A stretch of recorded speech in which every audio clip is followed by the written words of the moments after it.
Olá, meus queridos alunos do EJA, Ensino Médio, 10ª etapa, hein? Olha só que bacana, estamos aqui de novo. Sou o professor Rosângelo Assis, professor de Filosofia do CEMEAN, um dos professores de Filosofia do CEMEAN. E estou aqui com vocês para acompanharmos essa aula bacana, que é a aula de Filosofia, que nos convida a questionar, a pensar, a duvidar, a interrogar, né? E que vai cada vez mais aumentando o nosso senso crítico à medida que a gente vai conhecendo um pouco mais. Por falar em conhecimento, qual é o tema da nossa aula de hoje? Olha só o que vem. Justamente, a aula número 52 de Filosofia diz assim: o que podemos conhecer? Ceticismo e dogmatismo. Eita, professor, essas palavras malucas aí, ceticismo e dogmatismo, mas com certeza vocês já ouviram falar dessas palavras. Sabe por que vocês já ouviram falar dessas palavras? Eu vou dizer para vocês. Porque alguém uma vez já lhe chamou de cético?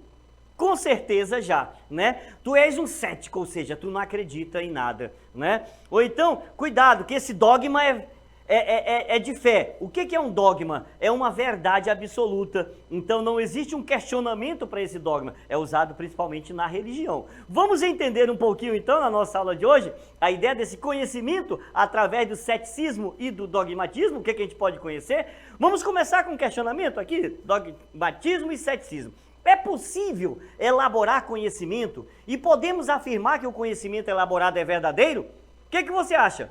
Você acredita no que lê nos jornais? Tudo aquilo que está lá na televisão, no jornal, nos noticiários, nas novelas, no BBB, é verdade tudo aquilo lá? Ou será que tem alguma coisa querendo enganar a gente aí, né? É bom ter muito cuidado em relação a tudo isso daí. Então, baseado nisso, a gente pergunta: é possível conhecer todas as coisas uniformemente e de modo amplo? O que vocês acham?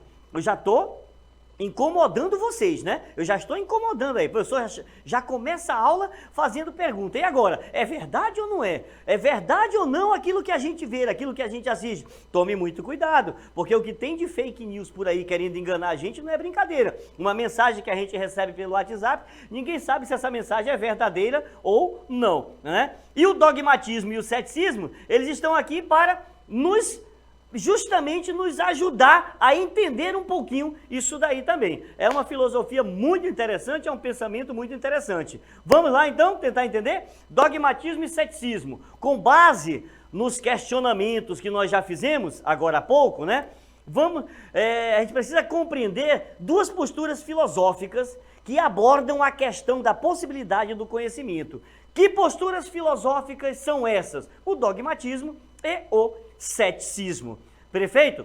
Então vamos lá, vamos começar pelo ceticismo então. Beleza. O que é o ceticismo, professor? O senhor falou no início aí que nos chamam de céticos, né? É verdade, muitas vezes já nos chamaram de cético. A mim, várias vezes já me chamaram de cético. O que é o ceticismo?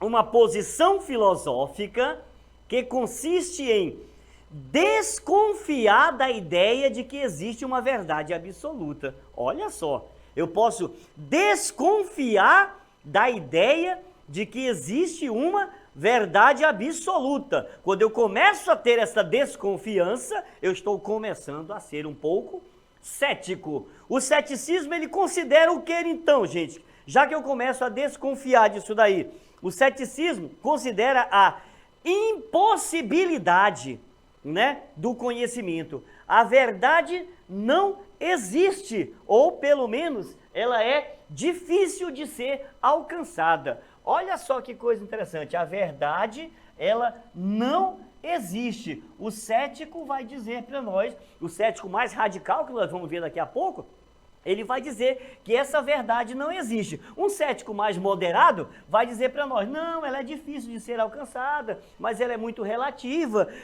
não é possível chegar a essa verdade em hipótese alguma, a mente humana não consegue chegar a isso daí. Olha só, então, estão entendendo agora porque muitas vezes chamam vocês de céticos? Começaram a entender? Começaram a compreender? Ah, professor, na verdade, eu sou um pouco cético em muitas coisas que acontecem. Algumas lendas, algumas mitologias nossas aqui É normal, né? É normal isso daí acontecer. Ah, não, porque tem algumas notícias que eu não consigo aceitar que sejam verdades. Perfeito, perfeito, é isso mesmo, tem que desconfiar.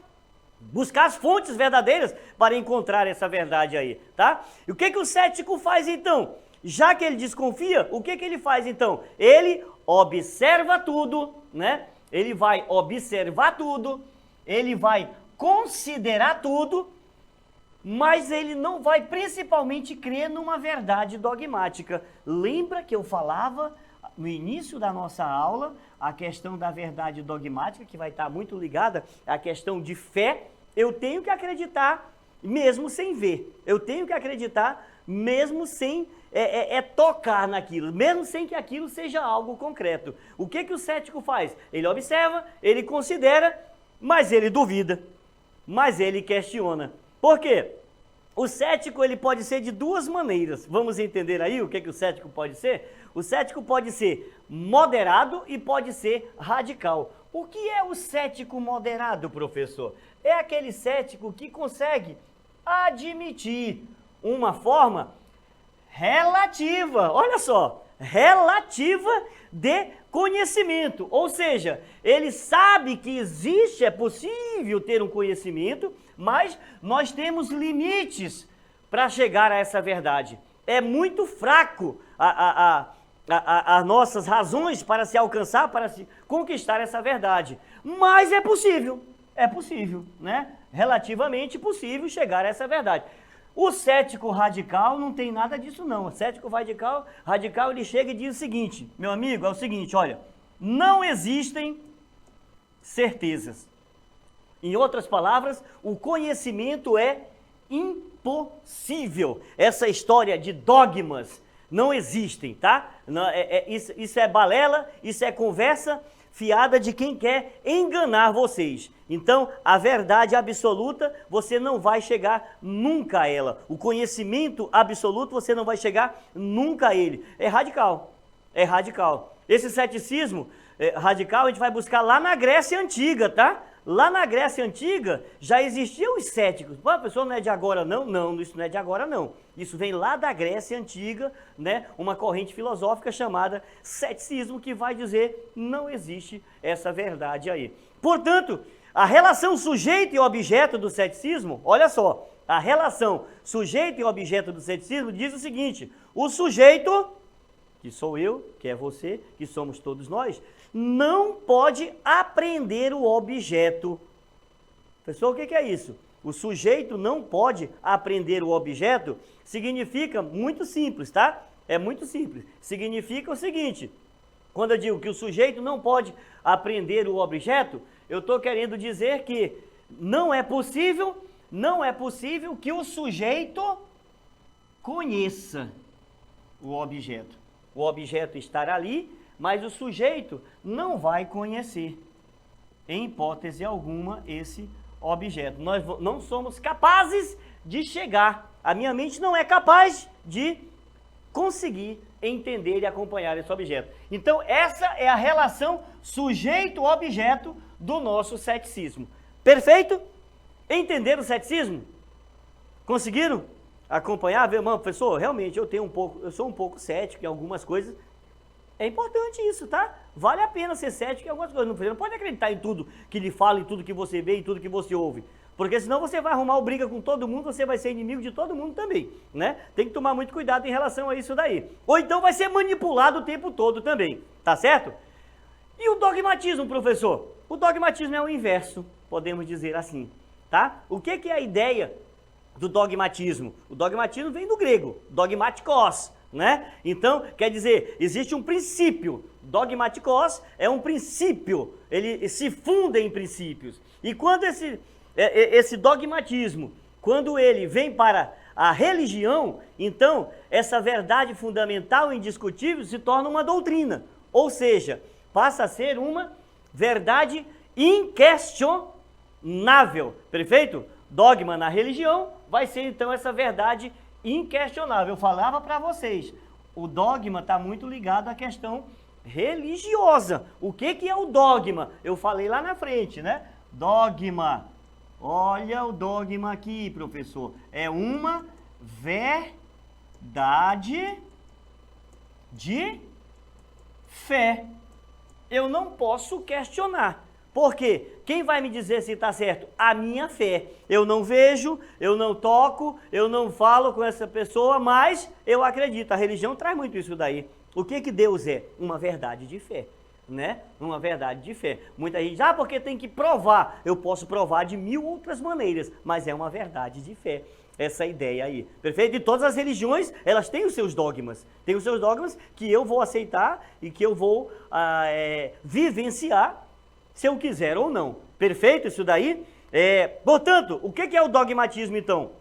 Uma posição filosófica, tá? Que concebe a existência da verdade e a possibilidade do conhecimento. Olha só, batendo de frente com o ceticismo. Por quê? Porque é uma verdade que concebe a possibilidade de existir, a possibilidade de conhecer. Perfeito? Então, se o dogmatismo é essa possibilidade de conhecer, significa o quê? Que é possível sim, nós chegarmos a um conhecimento, não é? Que é possível nós encontrarmos um determinado conhecimento. Lembra sempre que eu vou falando sempre para vocês a ideia do dogma, né? A ideia de trazer um pouco essa verdade até nós. Mas, pessoal, então me diga uma coisa. Aonde eu posso encontrar essa verdade? Segundo o dogma, segundo o dogmatismo. Segundo o dogmatismo, essa verdade pode ser encontrada pela mente humana, tá? A mente humana, ela é capaz de encontrar essa verdade. E essa verdade que eu encontrei pela mente humana, ela é absoluta e ela tem que ser inquestionável. Gente, isso aí foi muito forte durante a Idade Média, tá? Durante a Idade Média. Lembra que ninguém podia questionar aquilo que a Igreja Católica colocava para nós sobre o perigo de, por exemplo, ser queimado, né? A Terra é o centro. Pronto, a Terra é o centro. Ficou, a Terra é o centro. Não, mas não é o Sol. Não, pera lá, quem foi que disse que é o Sol? Tá na hora de mandar essa pessoa ir para o fogo, né? Então é essa a ideia. Verdades inquestionáveis que durante muitos séculos foram colocadas nas nossas mentes e que nós não podíamos duvidar, porque corria o risco de sofrer alguma consequência. Mas que não deixa de ser uma verdade também. É ou não é? Assim como o cético vai dizer que nós não alcançamos essa verdade, o dogmático vai dizer, não, é possível a nossa mente chegar a um conhecimento sim. É por isso que nesse período que nós estamos estudando agora, a gente vai avançar mais um pouquinho depois, vocês vão perceber que vão surgir outras correntes filosóficas tentando conciliar tudo isso daí e trazer assim e dizer, não, pera lá, pela experiência ou pela razão, como que eu chego a essa resposta? Como que eu chego a essa verdade? É pela experiência ou é pela razão? Olha só como coisas vão surgindo aí. E a gente vai mostrando que é possível alcançar e chegar sim a esse conhecimento aí. Perfeito? Eu espero que tenham entendido um pouquinho aqui o assunto, porque agora nós vamos para... falta só mais uma coisinha que eu queria colocar aqui para vocês, que é sobre a relação sujeito-objeto. Lembra que eu falava do sujeito e objeto do ceticismo? E eu dizia que o ceticismo, ele falava que o sujeito-objeto, o sujeito não podia conhecer o objeto, não é verdade? O dogmatismo fala ao contrário. Ele diz que é evidente que o sujeito apreenda, que o sujeito conheça o objeto. Perfeito? Então o sujeito pode conhecer sim esse objeto aí. Perfeito, gente? Muito bem. Essa foi a nossa aula sobre ceticismo e dogmatismo. Eu espero que vocês tenham entendido um pouco isso daí. Talvez agora vai entender até melhor do que o padre fala, do que o pastor fala dentro da igreja, né? E do que os jornais falam aqui fora e tudo mais. Então, em algumas coisas eu preciso ser cético, em outras coisas eu preciso ser um pouco mais dogmático. É ou não é? É ou não é? Muito bem. Nós vamos agora para a nossa DLI, Dinâmica Local Interativa. Eu quero ver se vocês acompanharam e entenderam direitinho tudo que a gente falou aqui. Vamos lá?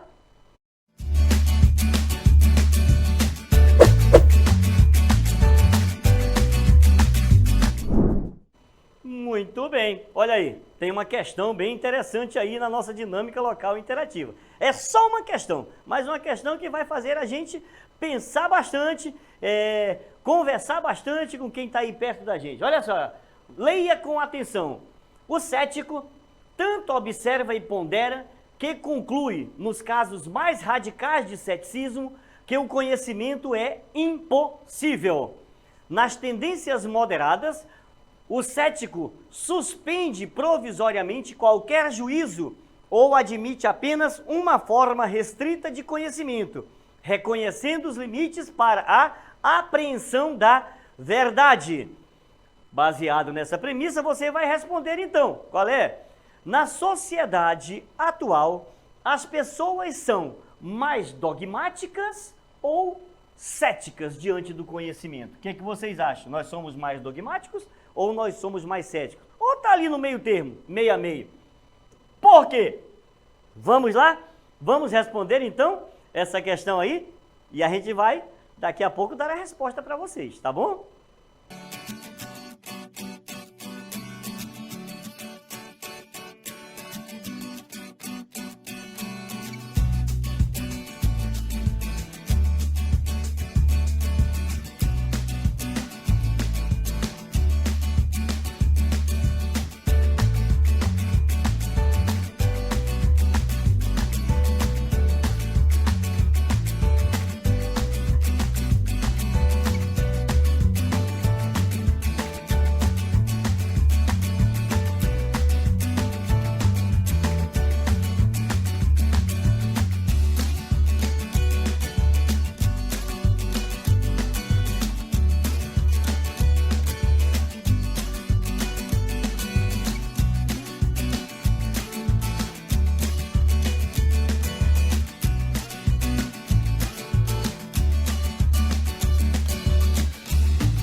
E então, conseguiram responder? Não estava difícil, né? A aula toda foi voltada justamente para essa questão. Então não tinha muita coisa para pensar e dizer, tá difícil, professor. Não estava não, já.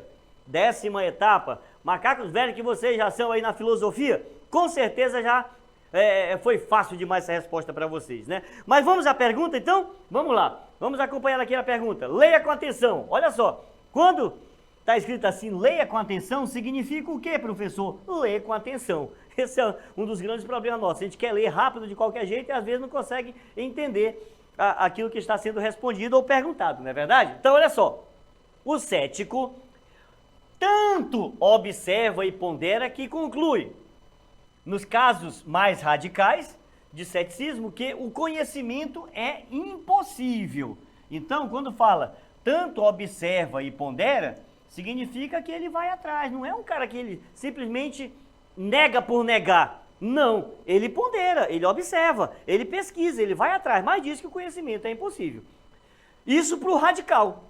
Por quê? Porque para o moderado, o cético suspende provisoriamente qualquer juízo ou admite apenas uma forma restrita de conhecimento, reconhecendo os limites da apreensão da verdade. Ou seja, é possível chegar a algum conhecimento sim. Aí a pergunta que nós fizemos foi, na sociedade atual, as pessoas são mais dogmáticas ou céticas diante do conhecimento? Por quê? Vamos então na resposta? Vamos ver o que está lá direitinho para vocês, o que vocês colocaram aí, com certeza muita coisa legal que vocês responderam aí da nossa resposta. Olha lá, perfeito, a resposta que vocês poderiam ter colocado, e com certeza devem ter colocado, foi essa aqui, olha. Vivemos atualmente na era da sociedade do conhecimento. Século XXI. Século XXI é chamado de século do conhecimento, né? Não adianta você se esconder disso. Onde o conhecimento e as experiências das pessoas têm muito mais valor. É ou não é verdade? Não é verdade? O conhecimento de sociedade do conhecimento, o conceito de sociedade do conhecimento se traduz em quê? Na transformação social, cultural, econômica, política e institucional. O conhecimento traz tudo isso para a gente aí, né? Essa transformação da sociedade está muito ligada a essa ideia de conhecimento, perfeito? Muito bem, com o objetivo de desenvolver e melhorar tecnologicamente todos esses setores da sociedade capitalista. Olha a ideia, olha o capitalismo aparecendo aí para nós. Podemos traduzir que o conhecimento, ele é a habilidade que cada indivíduo, né, tem na geração de novas ideias ou processos. Podemos dizer que as pessoas são responsáveis por todo o processo de desenvolvimento e crescimento mundial voltado para as novas tecnologias. Professor, o que quer dizer tudo isso daí? Quer dizer que a ideia, gente, de buscar uma resposta, a ideia de buscar um conhecimento, a ideia de tentar encontrar uma certeza, ela é fundamental dentro da sociedade. E o que vai acontecer? Muita gente vai tentar fazer com que esse conhecimento não chegue até nós, não venha até nós. E aí vão criar ideias falsas em relação a tudo isso daí. Só que nós não podemos esquecer, nós estamos numa sociedade do conhecimento. E essa sociedade do conhecimento é a junção ou desenvolvimento de uma sociedade da informação. Pois podemos o quê? Receber várias informações, né? Várias informações, mas nem todas serão transformadas em conhecimento. Ou seja, o que é o conhecimento mesmo? Então, é buscar, é pesquisar, tá? Para que tenhamos alguma afinidade, para que busquemos aquilo que não conhecemos, tá? Denominado sociedade do conhecimento significa justamente isso daí, perfeito? Então isso é muito importante, tá? Para a nossa sociedade de hoje. Nós temos que receber essas informações e perceber que nem todas as informações são verdadeiras. Quanto maior for o conhecimento, maior a abrangência de um profissional em várias áreas, maior será o benefício dele, tanto pessoal como profissional. Tanto pessoal como profissional. Quanto maior for o conhecimento. É por isso que eu sempre digo e sempre cutuco os meus alunos dizendo como é importante você conhecer, como é importante você buscar esse conhecimento. É importante duvidar dessa verdade, sim. É importante questionar, né, aquilo que está sendo, que vem para dentro da minha casa todos os dias, nesse bombardeio que são as mídias sociais hoje daí. Isso é muito importante, mas eu não posso esquecer que é importante eu receber tudo isso daí, mas filtrar e saber o que é verdade e o que não é e buscar o verdadeiro conhecimento a partir daí. Perfeito, EJA, 10ª etapa, eu espero que tenham gostado da nossa aula de hoje e daqui a pouco, alguns dias aí, a gente volta de novo com mais uma aula muito bacana de filosofia. Abraço a todos, tchau!